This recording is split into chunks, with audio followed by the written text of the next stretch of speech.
malaman nisfu Sya'ban. Ye tanggal 15 malam Salasa diramekeun kurang dihirup-hirup.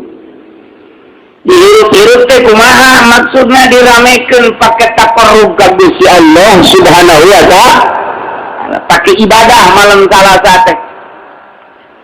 Tah keur balukarna lam yamut qalbu moal paeh hatena dina tamutul qulub waktu hate-hate nu sejen malalodar nya nama hirup bae.